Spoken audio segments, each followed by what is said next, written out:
Senior anchor person तजिया कार नदीम मलिक साहब भी हमारे साथ मौजूद हैं, बैरिस्टर मुनीफ ओके। साहब भी हमारे साथ मौजूद हैं। आप दोनों का बहुत बहुत शुक्रिया। नदीम साहब, आपसे गुफ्तगू का आगाज़, आपको क्या लगता है इस केस में, जबकि साइफर में बानी पीटीआई को ज़मानत मिली है, शामिल कुरैशी को ज़मानत मिली है, पीटीआई को जमानत मिली वो है। बाहर आएंगे या फिर किसी और केस में धर लिए जाएंगे? अगर तो पाकिस्तान में सियासी माहौल को अच्छा करना है और हम चाहते हैं कि इंतखाबात का अमल एक ऐसे तरीके से आगे बढ़े जिसके ऊपर सबका यकीन भी और उसके नताइज को सारे लोग तस्लीम भी करें, जी फिर तो हाँ, इसको बाहर बिल्कुल आने देना चाहिए। मुकदमा बिल्कुल चलाते बिल्कुल। रहें, जो भी उसका नतीजा निकलेगा एक दिन वो निकल आएगा। साइकिल को भी चलाते रहें, वो जो तोशा खाना वाला उसको भी चलाते रहें, हाँ लेकिन जिस बिल्कुल। तरीके से पकड़ के अंदर बंद करके रखा गया था वो तरीकाकार इंसाफ के तकाजों के मुनाफी था। और हाँ, सुप्रीम मुनाफिद है कोर्ट ने आज बिल्कुल। एक बहुत ही ऐसा निगरान किया है कि उसके ऊपर एक बाकायदा पोजीशन ली है साइफर के मामले में, खास तौर पर क्योंकि मुझे लगता ये था कि साइफर के मामले में अंदर रहेंगे। तोशा खाना में इनकी नाइली पहले से मौजूद है 5 साल की, और साथ से पीटीआई का भी एक पेंडिंग है मामला इलेक्शन कमीशन के सामने, जहाँ उनके इलेक्शन वाला केस उसमें इलेक्शन कमीशन ऑफ पाकिस्तान ने उसके ऊपर फैसले का ऐलान करना है।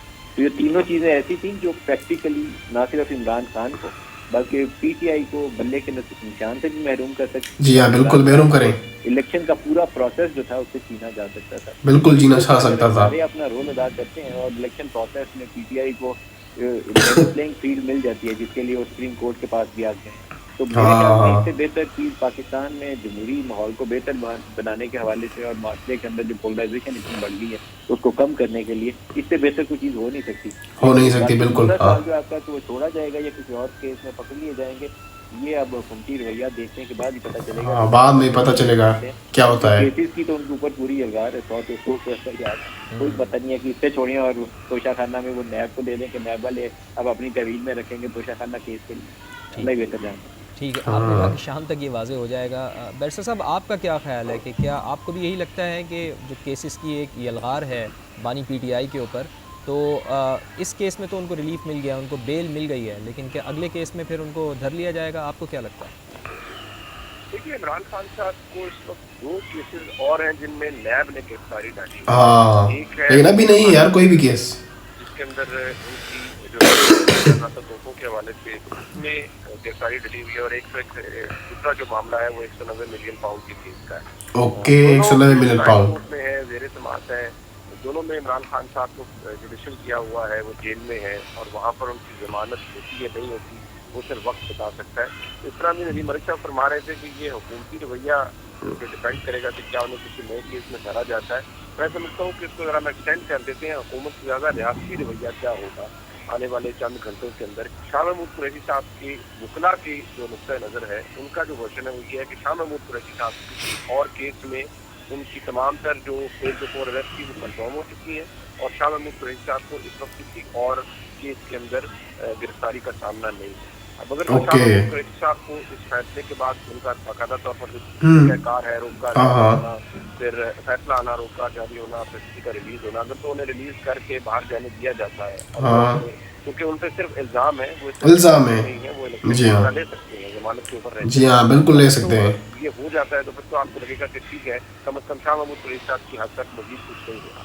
लेकिन अगर वही तर्ज अमल या प्रैक्टिस आपके सामने को लगता है कि सामने आ जाती है कि वो जैसे ही अदालत के फैसले के बाद रिहाई उनको मिलती है तो किसी दूसरे मुकदमे में, एक ऐसे मुकदमे में जिसका शायद किसी को हमने से पता नहीं है, उनको अगर गिरफ्तार कर लिया जाता है तो फिर तो एक बड़ा क्लियर सिग्नल है।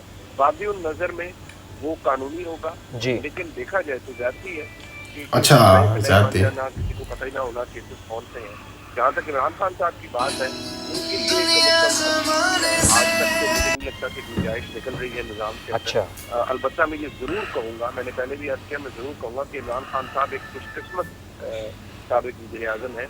उनको मुल्क की सबसे बड़ी अदालत ने रिलीज किया है, उनको मुल्क की सबसे बड़ी अदालत ने बेल दी है, जबकि उनके सियासी मुखालफिन यानी मियां नवाज शरीफ को मुल्क की सबसे बड़ी अदालत ने जी हाँ, पहले नाअहल किया एक बोगस और मैं समझता हूँ घटिया जजमेंट के तहत, और एक मैनिपुलेटेड जजमेंट के तहत, और उस वक्त इस्टेब्लिशमेंट के कहने पर, ओ भाई, और फिर एक सीनियर जज के जेर तमाम जेर इंतजाम एक ट्रायल मुख्तलिफ ट्रायल चलाए गए ट्रायल कोर्ट के अंदर, ताकि सजा को यकीनी बनाया जाए। बाद में जो इल्जाम शौकत अजीज सिद्दीकी साहब ने लगाए वो हमारे सामने हैं।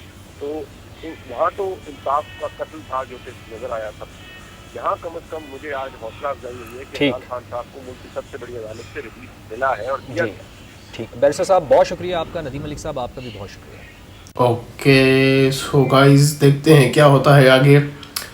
हमने भी सुना है, आपने भी मेरे साथ अभी सुना कि खान साहब को रिलीज़ किया जा सकता है या किया होगा या करने वाले हैं, कोई इसका आइडिया नहीं है, कोई पता नहीं। आपका क्या राय है, आप कमेंट में ज़रूर बताएं। और आपको क्या लगता है कि खान साहब को रिहाई मिलेगी या नहीं मिलेगी? अगर आप चाहते हैं खान साहब को रिहाई मिले तो कमेंट में उनके लिए दुआ लाजमी कीजिएगा। और अपने घर में नमाज की टाइम जो भी आप अपनी इबादत वगैरह करते हैं उसमें खान साहब को ज़रूर याद कीजिएगा, हमें भी अपनी दुआ में याद कीजिएगा। मिलते हैं किसी रोड में, लेकिन उससे पहले इस वीडियो को लाइक, हमारे चैनल को सब्सक्राइब लाजमी कीजिएगा। मिलते हैं किसी रोड में, तब तक के लिए अल्लाह हाफिज़।